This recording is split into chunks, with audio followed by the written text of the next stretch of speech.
j'espère que vous allez bien. On se retrouve dans une nouvelle vidéo pour aborder le sujet de l'inspiration quand on est créateur ou créatrice de contenu. J'ai eu plusieurs fois la question ces derniers temps de comment je trouvais l'inspiration pour réussir à poster sur Instagram, TikTok et LinkedIn plusieurs fois par semaine. Et donc je me suis dit que j'allais en faire une petite vidéo parce que peut-être que ça peut servir à plusieurs autres personnes.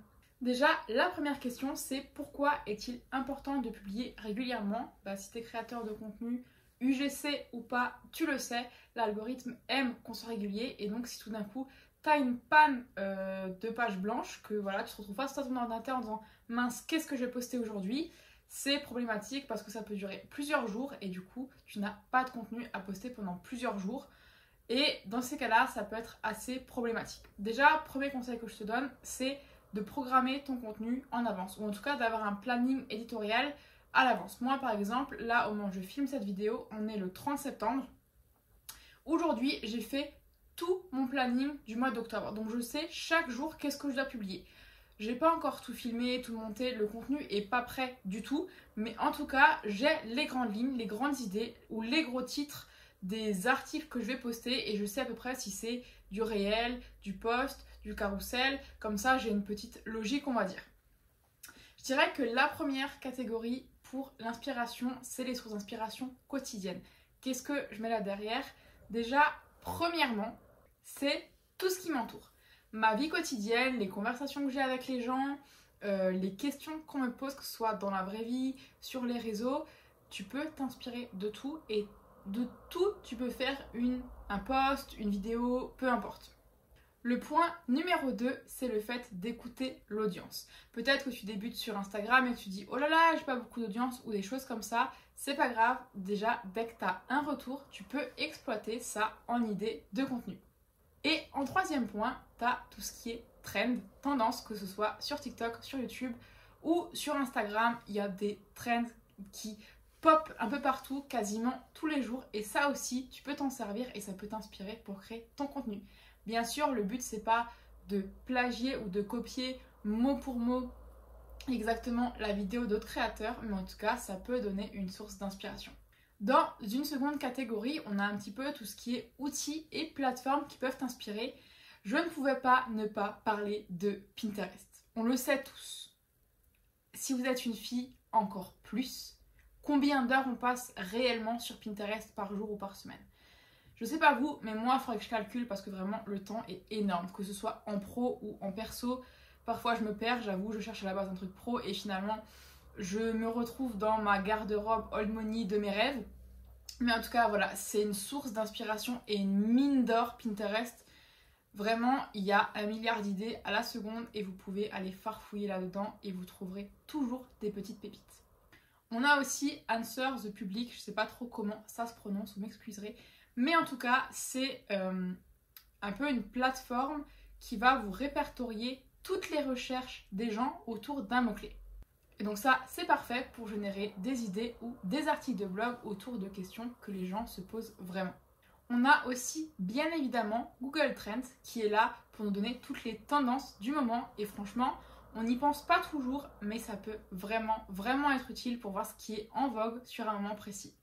J'ai aussi quelques autres astuces pour trouver de l'inspiration, c'est le fait de brainstormer régulièrement.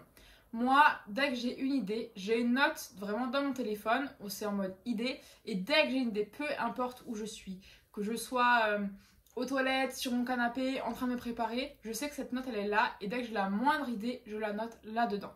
Ensuite, il y a aussi régulièrement des moments où je me pose, ne serait-ce que 10 ou 15 minutes par jour, je me pose et je me dis ok, je vais aller un petit peu scroller sur les réseaux, voir ce qui se fait en ce moment, est-ce que ça m'inspire quelque chose, parce que parfois je vois une idée de vidéo et du coup en découle une autre idée de vidéo, donc pareil, je fais des petites notes et ça c'est aussi un conseil, que ce soit sur votre téléphone, sur votre ordinateur, dans un carnet, peu importe, mais on le sait trop souvent, parfois il y a une idée qui passe et elle ressort tout de suite et ça il faut pas, dès qu'elle passe, il faut la saisir, donc n'hésitez pas à noter vos idées quelque part.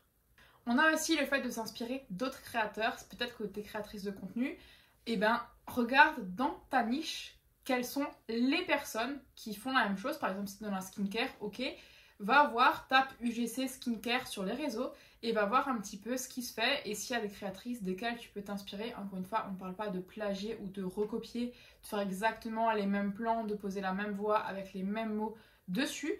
Mais je sais que moi, de temps en temps, je vais voir ce que les créatrices UGC pour chiens, par exemple, elles font, ou dans du lifestyle, parce que le lifestyle, ça reste quand même assez large.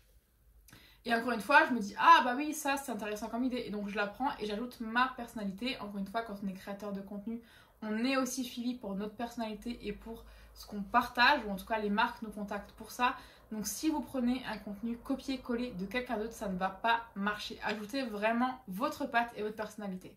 N'hésitez pas aussi à sortir de votre zone de confort. Peut-être que vous dites, ok, le contenu humoristique, ça ne me correspond pas du tout. Alors effectivement, si vraiment il y a zéro attrait, n'y allez pas, ne vous forcez pas. Mais si par exemple, il y a quelque chose, vous êtes dans tout ce qui est skincare, maquillage, et qu'il y a du lifestyle ou de la recette qui vous intéresse, lancez-vous et testez. Peut-être que ça va flopper, peut-être que vous allez vous dire non mais finalement c'est pas du tout pour moi, mais au moins vous avancez, vous savez ce qui vous plaît et ce qui vous plaît pas, et ça aide aussi à connaître un petit peu votre personnalité et à vous connaître vous-même.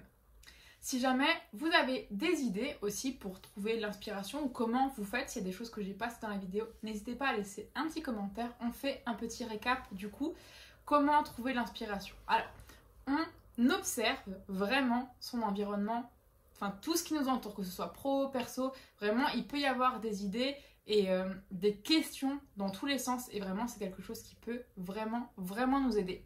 Ensuite, on a tout ce qui est les outils pratiques, donc comme je disais, Answer Public, les réseaux sociaux en général, Google Trends, il ne faut pas hésiter, on n'y pense pas assez, mais vraiment, quand vous ne savez pas ce que votre cible se pose comme question, allez voir.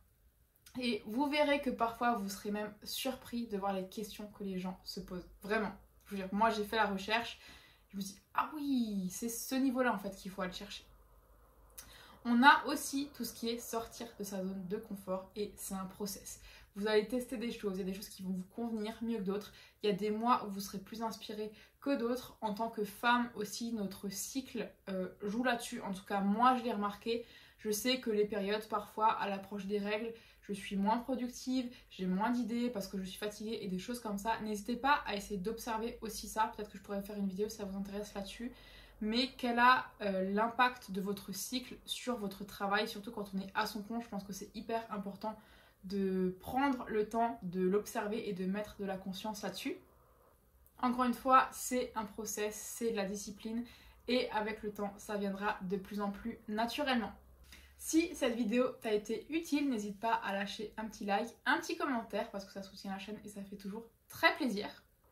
N'hésite pas aussi à t'abonner pour voir plus de contenu entrepreneurial, UGC, business et lifestyle. Et moi, je te souhaite une bonne journée ou une bonne soirée en fonction de quand tu regardes la vidéo. Je te dis ciao ciao et à la semaine prochaine.